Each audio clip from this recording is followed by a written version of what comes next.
den Rechten. Bir müşteri olan Für einen rechten Teil an der Nordseite.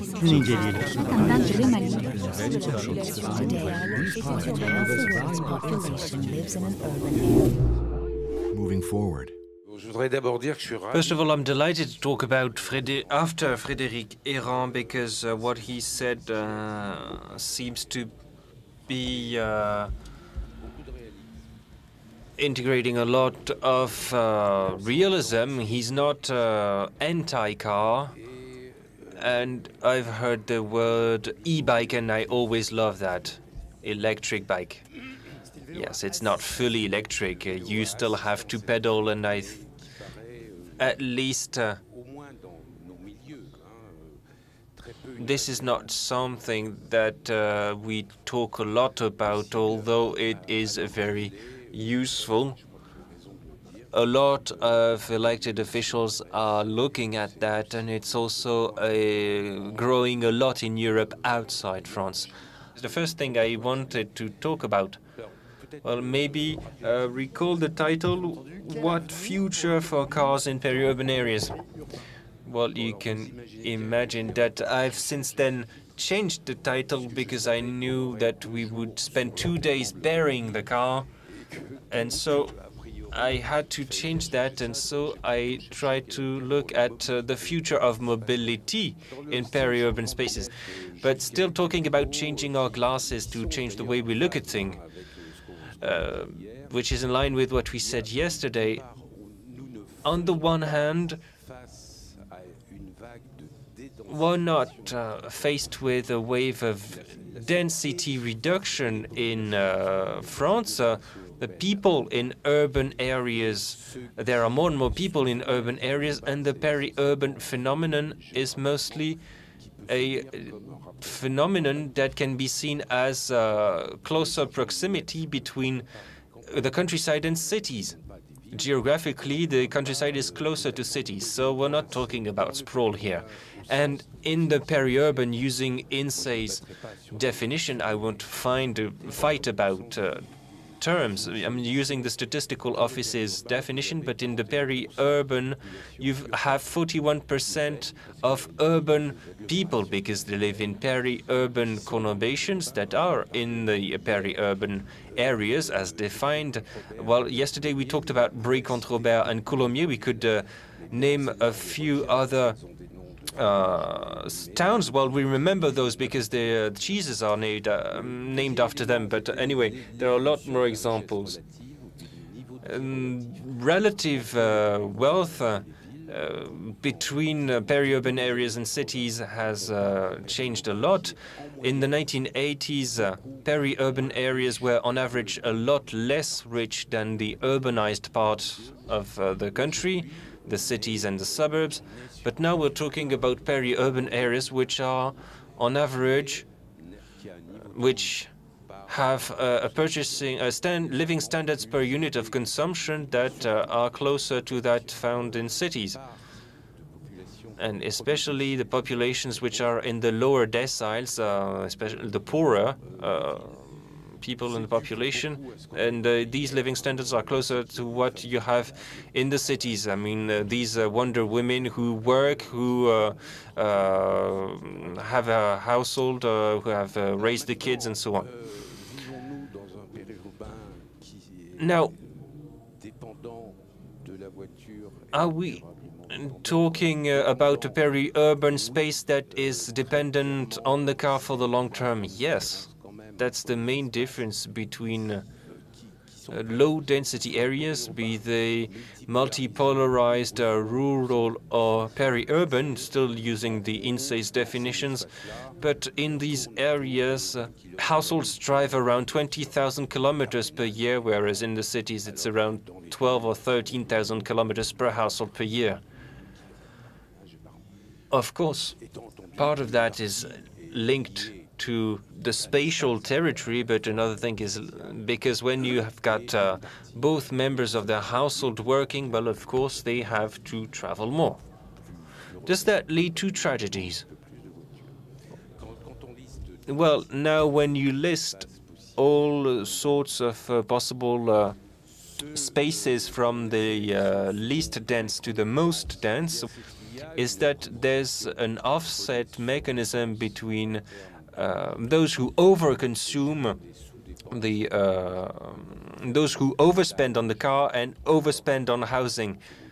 If you tot up these two expenditures, things remain fairly flat.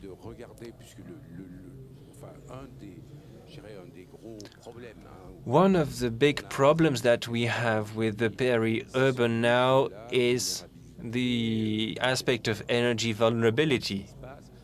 Looking at what happens if you take the average peri-urban household and the average urban household,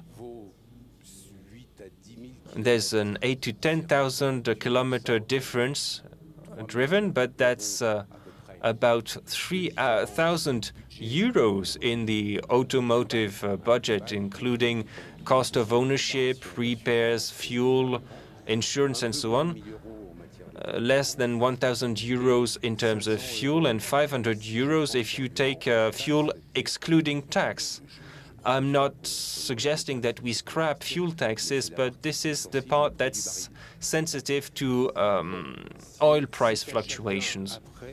So it's up to everyone to see whether a 2,000 to 3,000 euro difference on this expenditure is offset or not by lower housing costs, food supply, local taxation, and so on and so forth. In a large number of cases, I think that it is rather beneficial, and there are only a few cases where it's not the case. So the way it looks right now, the system is rather geared toward a long-term future for this share of the automobile, purely on economic grounds. Yves Crozet said that this morning. When he talked about fuel prices per hour of minimum wage, I'll do that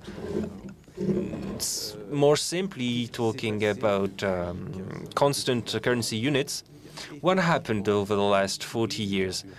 The cost of automotive fuel as sold to households has increased significantly, plus 50 or 60%. However, the relative weight of fuel in households' budgets has remained stable around 3.7 to 3.8%. This means that on the one hand, we've got more fuel-efficient cars. I heard some controversy yesterday, which is not totally accurate in my view, but that mostly means that now we have ways and means to control these things. The price of the product is increasing, but the budget, the fiscal weight remains constant. And so it's said that price elasticities are far from being negligible, contrary to what we thought for a long time. Now let me come to a few facts. And after I've named all these facts, I'd like to come to the diagnosis that results from these facts, and I'd like to outline a few potential scenarios for the future. First diagnosis, it's already been said, there's not one peri-urban area, but different types of peri-urban spaces, and there are also lots of peri-urban situations. Of course, we're not talking about a majority, but when you have low-income people who live very far from their workplace, that's not a majority, but when they exist, they don't care about being a majority or minority. They have real problems. Peri-urban spaces are not a problem for the whole of the population, but they mean a lot of problems for specific people with specific problems. Then there's the issue of vulnerability. We often talk about vulnerability when we talk about expenditures that make up for 5% of the poorer households' budget. The biggest point of vulnerability for people in peri-urban areas, to put it simply, is a 25% increase in the price of fuel. But that's offset by a 1% increase in income. And for peri-urban dwellers, what's more risky? It's unemployment and divorce, much more so than increases in gasoline prices. When you get unemployed, if you get divorced, which leads to an income drop of 10 or 20%, well, that increases the relative weight of fuel 4 or 5-fold, and it's not even something imaginable for them. Why am I saying that? Well, here I'll tie that with a report by someone we know about a lot here at the SNCF, Louis Gallois. We haven't said that enough, but where are material goods manufactured, produced now, what we call industry? Most of that happens in low-density areas. And what is key for these spaces, what is key is for material for manufacturing to go on. And so regarding the future of peri-urban spaces, we all focus on the energy aspect, but maybe we also ought to focus on the issue of industry. And one thing I'd like to draw your attention on, I refer to unemployment, which is a problem for some households, but it's also a certain problem for the community. If you're a peri-urbanite having access to a limited number of jobs, and if you find another job 25 kilometers away, and if you can't travel 25 kilometers every day because you earn the minimum wage, then the community has to pay for your unemployment benefits. So it's both an economic and social problem, and from my standpoint, you shouldn't simply look at that with naivety. You should also try to promote economic development to resolve the predicament of these people. I was asked about the future. Well, we've already said so many stupid things about the past that you can imagine that I'll be cautious about the future. Regarding the future, I have 3 scenarios in mind. The first one is business as usual, saying that, well, after all, this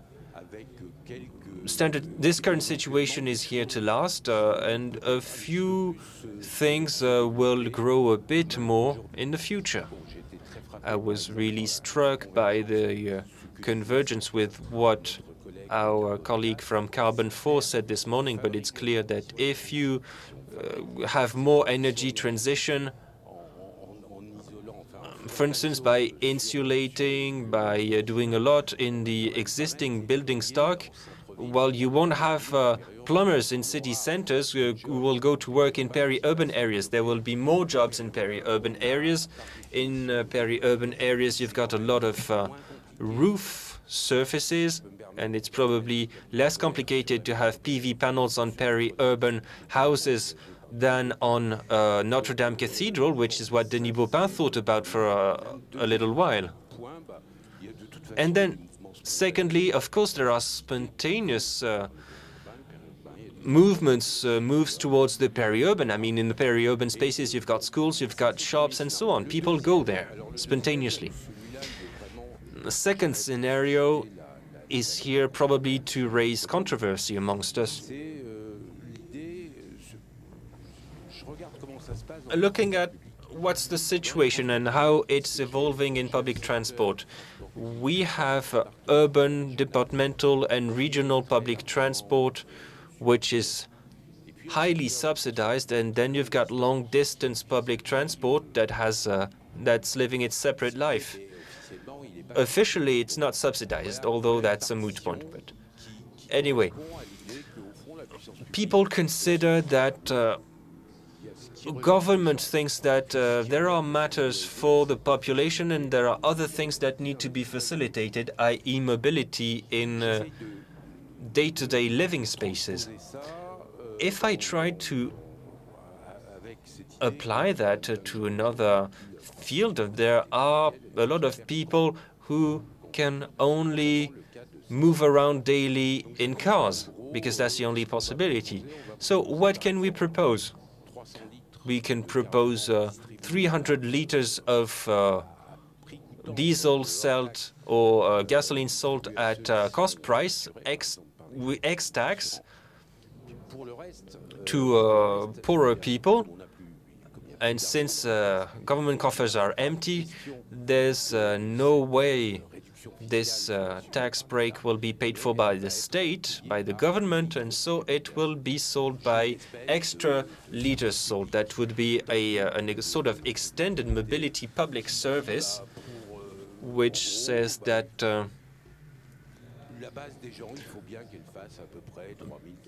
people have to drive anyway 3,000 or 4,000 kilometers a year. And so you'd have a liter of fuel at 70 cents for the first few kilometers, those necessary kilometers that you need to drive to go to work or to the supermarket, and then fuel sold at 2 euros a liter for long-distance trips. And so if you do that, that will urge people to use carpooling or to take the train and also have cleaner cars. That's one model which more or less matches what was seen 30 years ago about the ways to fund social housing. People went from subsidizing operators, the government went from subsidizing operators to subsidizing people. It was difficult 30 years ago because well, it was easier because mayors were in charge when it came to social housing, whereas now you're dealing with technocrats for transport. But anyway, last scenario, the third one, is a scenario with local authorities, groupings of towns that have alternative mobility modes that rely on two-wheelers, e-bikes, and so on, promotion of carpooling, and so on. But let me say a word about the fact that not everyone is covered by rail networks. And so maybe I should recall that there are buses in a lot of countries.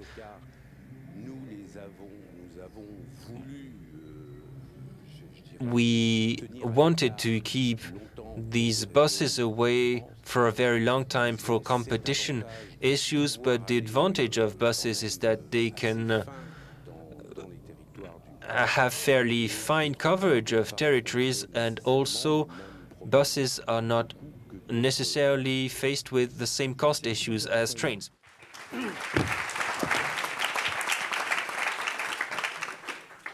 Personally, I have a question only. Your second scenario, which is in fact a real political proposal, did you try and sell it to one political party or the other before the presidential election? No, not at all. I'm slow. I only thought about it after the election. Well, there's a municipal election coming up. Well, I published it in a very good newspaper, trade newspaper. But do ministers read this publication? Well, I don't think so. I'll recall my main experience. I proposed a bonus and penalty on cars in the 70s in the Peri-urban journal. This is a journal that's the headquarters of which is about 100 meters from the Prime Minister's office. Well, the Prime Minister can't do everything, so you need to propose that to a Green Minister called Mrs. Duflo. Well, you know that she's not the Energy Minister. Yes, but she carries a lot of weight in the government. No, I mean, anyway, maybe you could make your idea more popular, at least get people talking about it. Well, I would love people talking about it. But let's not be naive. Politicians still live on what they were told 20 years ago. So we'll have to wait. Den Rechten.